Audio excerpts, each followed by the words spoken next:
बहुत से बालक अपने माता पिता पर क्रोधित होते हैं कि उन्होंने उसे क्यों प्रताड़ित किया, क्यों पीटा।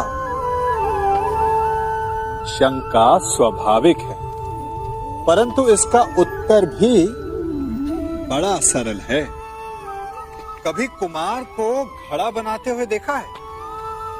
जब चाक से घड़े को उतारा जाता है तो उसका आकार ठीक नहीं होता, सतह भी तनिक उबड़ खाबड़ होती है।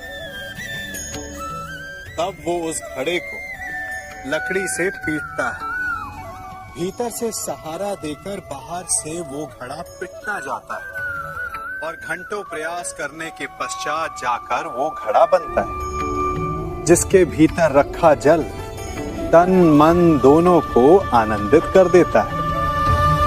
बालक भी इसी मटके के समान होते हैं। माता पिता उन्हें प्रेम से संभालते हैं, परंतु यदि डांट की लकड़ी और अनुशासन का बंधन ना हो तो वो सुपुत्र नहीं बन पाएंगे। इसलिए अगली बार जब माता पिता डांटें तो क्रोधित मत होइएगा, तनिक सोचिएगा कि इसमें ना जाने आपका कौन सा लाभ छिपा है।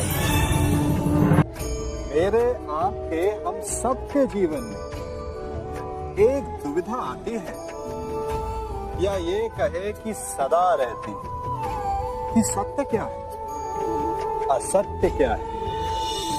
अधिकतर मनुष्य सोचते हैं कि जिसे हमने अपने कानों से सुना, जिसे अपनी आंखों से देखा, जिसे अपनी इंद्रियों से जाना, वही सत्य है।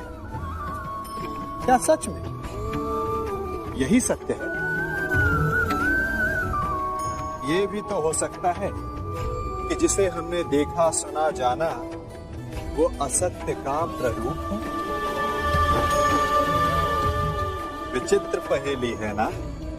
तो क्या मन में जो है वो सत्य है? नहीं, क्योंकि मन तो कल्पना को भी सत्य मान लेता है। तो सत्य है क्या? सोचिए, सत्य वो नहीं जिसमें हमारा हानि लाभ छिपा, सत्य वो नहीं जिसे तोड़ा मरोड़ा जा सके। सत्य वो है जिसमें जीव मात्र का कल्याण छिपा। सत्य वो है जिसमें कटाक्ष ना हो, प्रेम हो। सत्य वो है जिसमें स्वागत हो। जिस प्रकार शरबत कभी कड़वा नहीं हो सकता, उसी प्रकार सत्य भी तीखा, कटु या चोट पहुंचाने वाला नहीं हो सकता। इसी नाते कभी कभी असत्य भी सत्य का ही एक रूप होता है। विपरीत परिस्थितियों में मनुष्य को क्या करना चाहिए? एक प्रबुद्ध मनुष्य यही कहेगा कि हमें उसका सामना करना चाहिए, है ना? परंतु इस विषय में मेरा विचार तनिक भिन्न है। परिस्थितियां जब अधिक प्रतिकूल हो और संघर्ष में विजय की नहीं, प्रियजनों के विध्वंस की संभावना हो, तो संघर्ष से थोड़ा पीछे होकर सही समय आने की प्रतीक्षा करनी चाहिए, और साथ ही तैयारी भी। जैसे मरुस्थल के पौधे अपने बीजों पर आवरण लगाकर उन्हें सुरक्षित रखते हैं ताकि वर्षा की फुहार आने पर वो फल फूल सके, ठीक उसी प्रकार अज्ञातवासी होना भी उचित है और रण छोड़ देना भी, क्योंकि बिना तैयारी का युद्ध आत्मघाती ही होता है।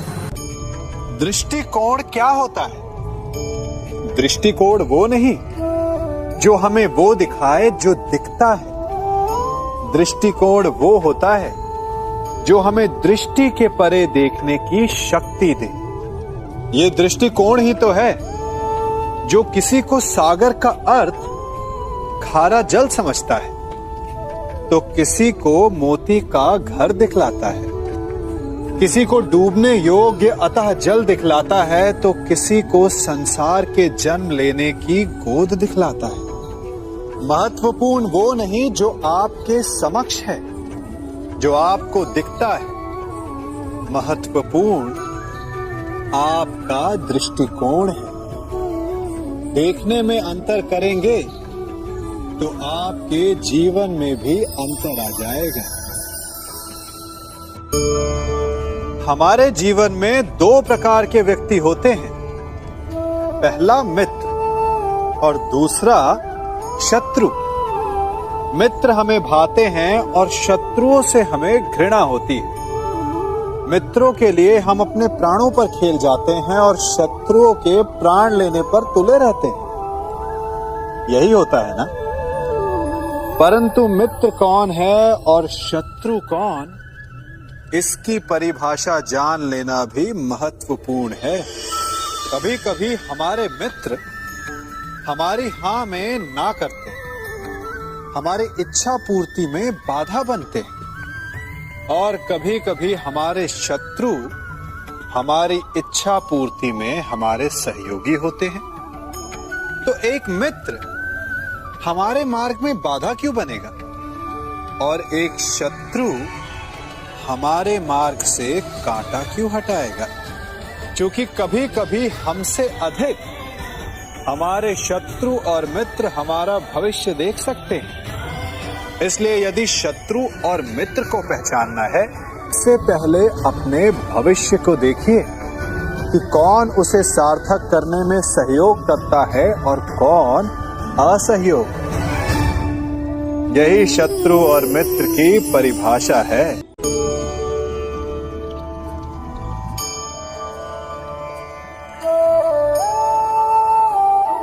क्या लगता है आपको कि मैं क्या कर रहा हूं? मैं इस जल में अपना प्रतिबिंब देखने का प्रयास कर रहा हूं। अब आप लोगों को लग रहा होगा कि मैं कैसी मूर्खता कर रहा हूं। ऐसे उबलते हुए अशांत जल में कोई अपना प्रतिबिंब कैसे देख सकता है? जिस प्रकार प्रतिबिंब केवल शांत जल में देखा जा सकता है, उबलते हुए जल में नहीं, उसी प्रकार क्रोध में उबलता मनुष्य ना कुछ देख पाता है, ना कुछ सुन पाता है। वो ना ही अपने कर्मों के परिणाम को देख पाता है और ना ही अपने आत्मा, अपने मन की पुकार को सुन पाता है। क्रोध भी इसी उबलते हुए जल के समान होता है और वो किसी और को जलाने की क्षमता भी रखता है, परंतु वो भी स्वयं इस उबलते हुए जल के समान भाप बनकर समाप्त होता जाता है। इसलिए विपरीत परिस्थितियों में शांत रहना मनुष्य के लिए आवश्यक है, ताकि वो अपनी आत्मा, अपने मन के प्रतिबिंब को देखकर निर्णय ले सके कि क्या उचित है और क्या अनुचित। कभी कभी आप सबके जीवन में एक ऐसी विचित्र समस्या अवश्य आती है कि शक्तिशाली के समक्ष मौन हो जाए। उस शक्तिशाली से विवाद करने से बचने के लिए आप मौन रह जाते। मानता हूं, ऐसा करने से आप एक विवाद से बच जाते, एक संघर्ष से बच जाते, परंतु ऐसा बचाव एक बड़े संघर्ष को जन्म दे देता है। कैसे? हमारा मौन रहना अनजाने में उसका समर्थन बन जाता है और वो स्वयं को अधिक शक्तिशाली अनुभव करता है और यहां से हमारा दमन प्रारंभ हो जाता है। एक के बाद एक हम अन्याय, अनचाहे रूप से सम्मिलित होते चले जाते हैं। तो इसका तोड़ क्या है? ये समझने के लिए ये जानना आवश्यक है कि ऐसी कौन सी बात है जो आपको विरोध करने से रोकती है। ये सामने वाले की शक्ति नहीं जो आपको रोकती, ये आपके भीतर छिपा भय है जो आपको रोकता है।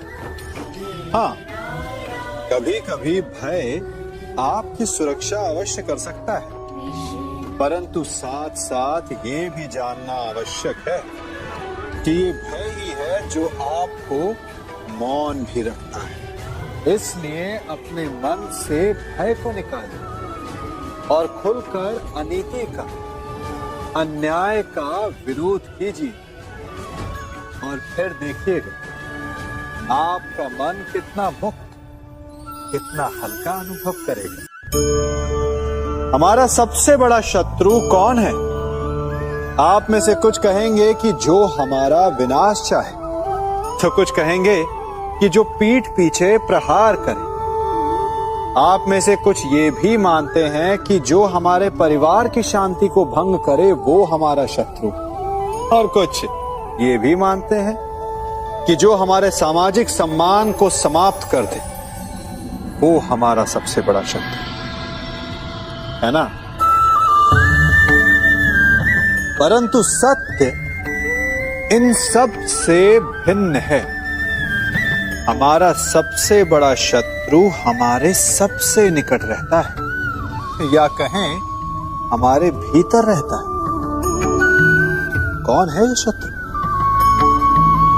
वो शत्रु है हमारा मन, हमारा मस्तिष्क। चूंकि ये हमें किसी भी क्षण उचित से अनुचित की ओर, धर्म से अधर्म की ओर ढकेलता है। ये एक क्षण में हमारा परिवार तोड़ सकता है, हमारी प्रतिष्ठा भंग कर सकता है। इसलिए यदि सफल होना, श्रेष्ठ होना है, तो अपने मन पर नियंत्रण रखना सीखिए। यदि मन अनुशासित हो तो उससे अधिक सृजन कोई नहीं कर सकता, और यदि मन अनुशासित ना हो तो उससे अधिक विध्वंस कोई नहीं कर सकता। यदि मन में हार हो तो आपको कोई जिता नहीं सकता, और यदि मन में जीत की लगन हो तो आपको कोई हरा नहीं सकता।